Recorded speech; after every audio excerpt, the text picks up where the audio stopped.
viewers, this is your Silver Bullet production. My name is Lucky Leah Forbes and we are back to bring you exciting races dito naman po sa Philippine Jockey Club.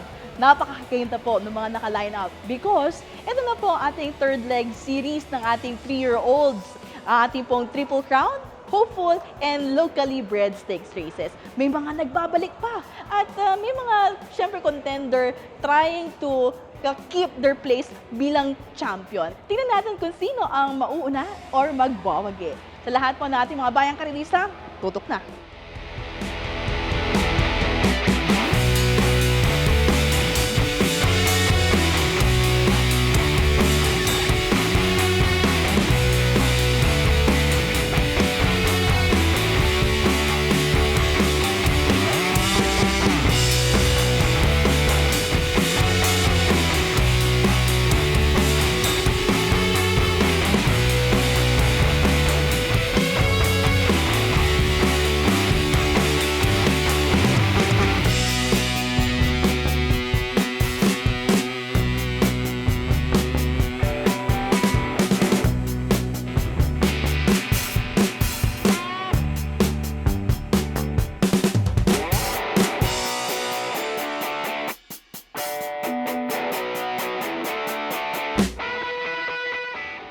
Off and racing. The 3-year-old stakes, locally bred stakes has just begun. Ikaw ang pag-asa sprinting Polaroid. Showing speed to the other post is Animo Magnolia. Running beside the rally is California Queen, followed by Native Public. Crucial is next in line, Darorian Sari Sultan Bell. Imagination in between horses, followed over by Lady Outlaw. Running second last in yellow, Sid Solid. And last of all is You Can Battle Me by some 12 to 10, 13 lengths from top to bottom. Round the 3/4 mile pole, and as they make the first turn now, it's California Queen is the leader by 3/4 of a length, contested now by Animo Magnolia. Running in third by a length of the leader is entry number 1, Ikaw ang Pag-asa. 4 lengths for the back. In fourth position is Native Public. Crucial is still in fifth position. Then taking the sixth spot now from up the pace is Solid. Then running beside the rail in yellow silks with blue cap, that is Sultan Bell. And from up the pace now taking the fourth last now is Lady Outlaw. You Can Battle Me is next in line. And last of all now is Imagination. Down the backstretch run. And it's still California Queen is still a pace setter against Animo Magnolia. And fast approaching, taking the second spot now is Native Public. Trapping off now is Ikaw ang Pag-asa. And running on the outside fifth now, moving in the contention. Crucial, Solid in the hard win and closing in. And a bunch of runners from up the pace now closing in on the outside is Imagination from last position. Quarter of a mile to go, and it's still number 6A horse California Queen is still the leader. Native Public now racing on the outside, giving a challenge, and a big one in yellow cap about 6th is Imagination, and it's still California Queen. Imagination moving up down on the outside, but California Queen is looking a winner now here. California Queen takes the 3-year-old locally bred.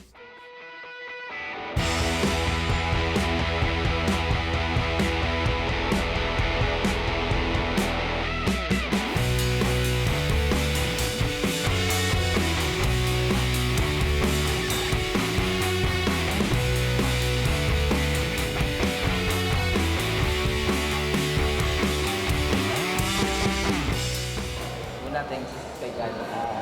Pakiramdam. Oo. Hindi ako napagod kasi nanalo. It's true. Okay. Thank you kay boss sa wala. Okay. Kay trainer natin.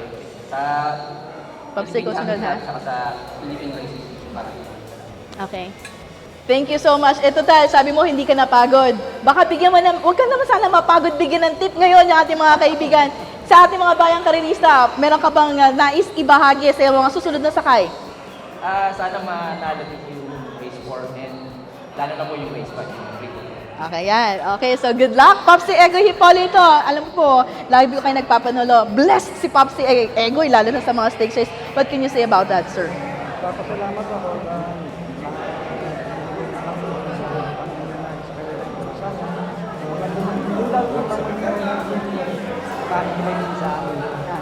Thank you so much. And of course, Miss Wendy, may I invite you to please proceed in the middle.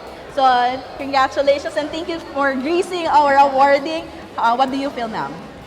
I don't know, we feel so nervous while watching. So, sa mga bayan karerista, maraming salamat sa pagsuporta kay California Queen. And on behalf of my dad, thank you so much. Thank you. Thank you so much, ma'am. And syempre, Chairman, ano pong masasabi nyo dito sa ating naging race number 2, third leg? Ito na po ating locally bred. Yeah, first of all, I would like to congratulate the winning connection for the Patrick Week. Congratulations to the trainer, Ego Reporto, and of course, Jan Alvin Crucia, the jockey. I would like to thank Philippine Jockey Club for hosting this third leg, and this is for the Bayan Carrista. Para po sa inyo po, sana po tuloy-tuloy ang pagtunlad ng karera sa Pilipinas. Bye.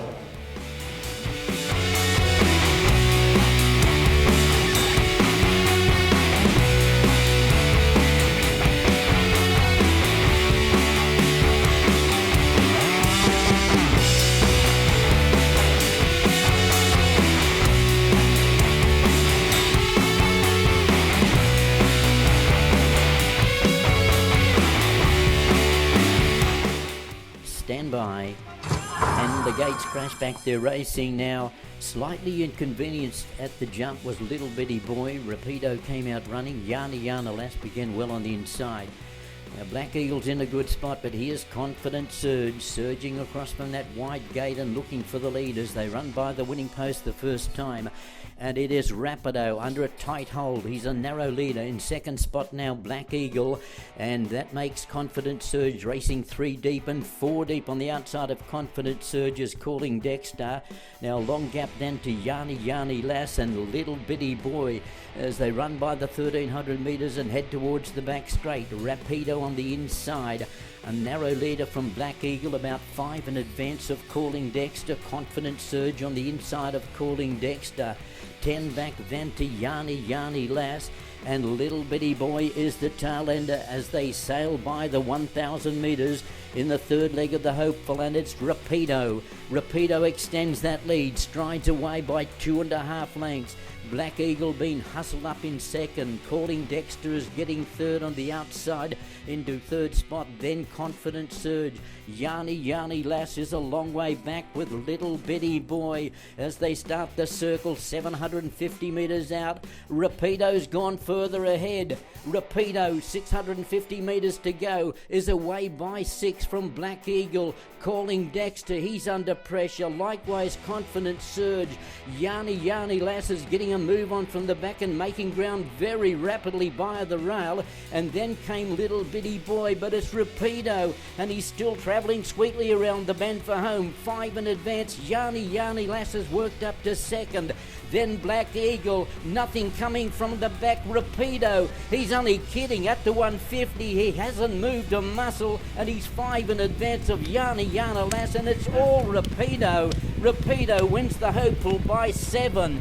Yani Lass second.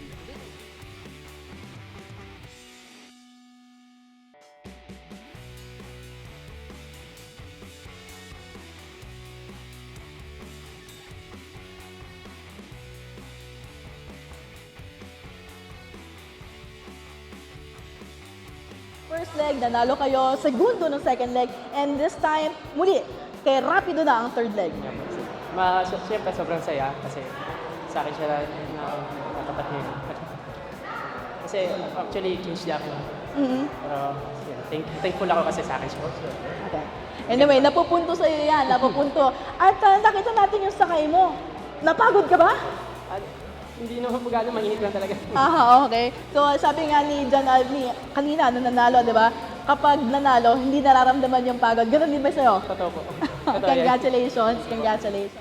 Trainer, anong masasabi niyo po sa lahat ng sumuporta kay Rapido? Segundo llamado po kayo sa karerang ito. Unang-una, thank you sa mga followers ng The Racing, ni Boss Eric. Swerte lang, ang ganda tinakbo ng kabayo. Maganda. Thank you sa lahat. Okay. Congratulations. And Mr. Dion B, sir, on behalf of our owner, anything that you would like to tell our Bayang Carirista for those who supported the stable and your horse? Yeah, we absolutely thrilled and really happy for He's had a great season breeding-wise. Isa pa po, sir. But Words. yeah, we hope more people will come racing and come and enjoy us here in the future at the PJC grounds. Rest assured that we'll try our best to increase the guaranteed price of all stakes races. Thank you. Thank you so much. Sir Deng, ikaw bilang isa sa dating mga jockeys natin, ano po ang masasabi niyo sa magandang performance ng ating mga hinete ngayon? Nagpapasalamat ako sa PJC. Maraming nag-improve na hinete niyo. Sana ipagpatuloy niyo lang yung mga maganda pananakay niyo para mas lalo gumanda ang karera natin. Maraming salamat.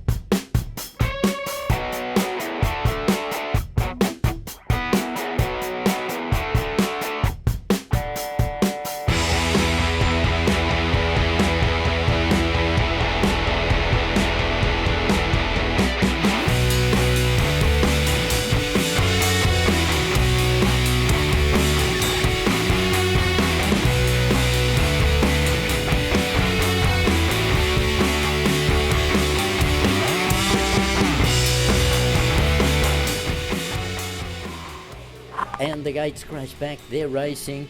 Bermuda Triangle tossed the head in the air. Coming out very quickly was Gentle Dance, and away well was Hoover Dam, and wide out the grey Georgia is hustled up towards the lead. Coming across the other grey Everest, tucked away inside of him in the yellow jacket, black cap is Balisong. A length and a half, two back now to Go Santino Go. Millman Road is back at the tail of the field with Elegant Ladrunner as they thunder out of the straight the first time, and Hoover Dam takes up the running. A narrow leader, Gentle Dance has the inside rail, and 3 and 4 wide Georgia is going to work hard in the run, followed then by fifth the rail is Balisong. Outside of Balisong then is Everest. 2.5 back Go Santino Go. So all the fancied runners are in the top 4 of 5 as they run by the 1100 metres. 4 back Millman Road. Elegant Ladrunner came next, and Bermuda Triangle is at the tail of the field and 12 lengths off them. 1,000 metres out on the inside Hoover Dam. A neck in advance Georgia, very hard ridden. Up to third is Everest, followed then by Go Santino Go. Gentle Dance is losing ground, going nowhere in the run. Your favourite Balisong is making ground the rail, followed by Elegant Ladrona. And look at Bermuda Triangle from the tail of the field. He's making a long searching run. Gentle Dance has dropped back to be second last, your favourite. At the tail of the field, Millman Road on towards the home turn. Go Santino Go. Bermuda Triangle has gone from last to first and looped the field, and Bermuda Triangle rounds the bend for home. 3 in advance, Go Santino Go, followed by Everest. Then came Elegant Ladrona, Hoover Dam on the inside, and Balisong. But look at Bermuda Triangle. What a performance. Last to first, went around the whole lot and is going to win by a big space. Bermuda Triangle, this is a massive win, will win by 12 lengths on the wire. In second spot, Go Santino Go.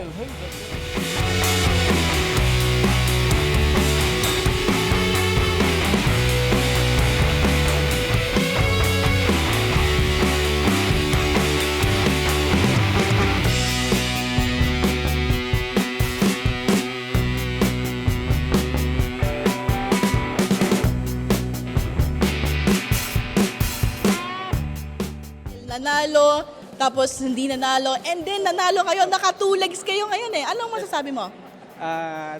Talagang inasahan po namin kabayo. Ang problema lang talaga yung sa gate po. Nagkaroon po kami ng dito. May inayos po kami. Okay, so Yun po. hindi naman hirapan. Hindi naman, maganda yung medyo nakasabay naman. May panalo na. Okay. Yun lang po, yung gate lang po talaga. Okay, so congratulations. Yes po. Meron ka ba po sa salamatan? Yes, pinasasalamatan ko yung mga bayang karirista na pumunta dito. Sana huwag kayong sawa, sumuporta, tumangkilik. Popsi Egoy, ano naman sabi mo? Nakadalawa ka ngayong araw, pareho pa na stakes race. Masaya. Masaya. At siguro, binigay ng nasa itaas. Ang swerte. Congratulations. Again, si Chokoy naman, bigyan natin ng pagkakataon. Kasi si Chokoy po ay Angelo Malacca, bago pong trainer natin ito. At kung hindi niyo po natatanong, siya rin po ay kapartner dun sa stable natin. Chokoy, congratulations sa pagkakapanalo sa stable nyo. Ano masasabi mo? Maraming salamat at nakaraos po yung kabayo. Yun lang po. Maraming salamat po ulit. And Miss Wendy, how do you feel for today's main events? You have 2 horses coming from your stable winning the biggest stakes. Yeah, we're so proud of Bermuda Triangle. Thank you sa lahat ng mga sumuporta. And God bless. Siyempre, alam niyo po mga kaibigan, lagi po natin katuwangan ng PCSO sa pagbibigay po ng mga magagandang papremyo. Palakpakan po natin at kasama po natin si Judge Felix Reyes. Thank you so much for gracing our event, sir. Magandang hapon po, Bayang Karirista. Muli po kami mga taga PCSO ay nandito pong muli upang ipakita po namin ang aming pong suporta sa horse racing industry. So lagi po kaming nasa likod at tutulong po kami palagi sa ating pong horse racing. First of all, I would like to thank PCSO for their continued support to Philippine horse racing industry. And of course, I would like to congratulate the winning horse owner, Senor Patrick and his 2 daughters, the trainers, Ego Hipólito, and the jockey, Papa Guse. So itong karerang ito ay inaalay ng Pirnacom at PCSO sa Bayang Carlista. We always believe that without Bayang Carlista, wala po ang karera. Again, maraming salamat Bayang Carlista, maraming salamat PJC.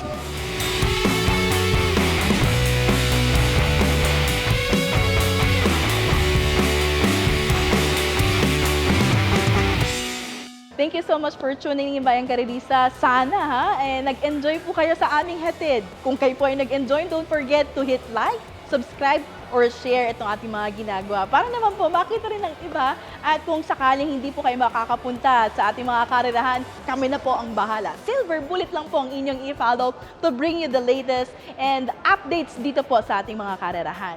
Sa lahat po ng ating mga sponsors from the Philippine Racing Commission and PCSO na nagpaganda po ng mga paprenyong ibinibigay sa ating mga stakeholders.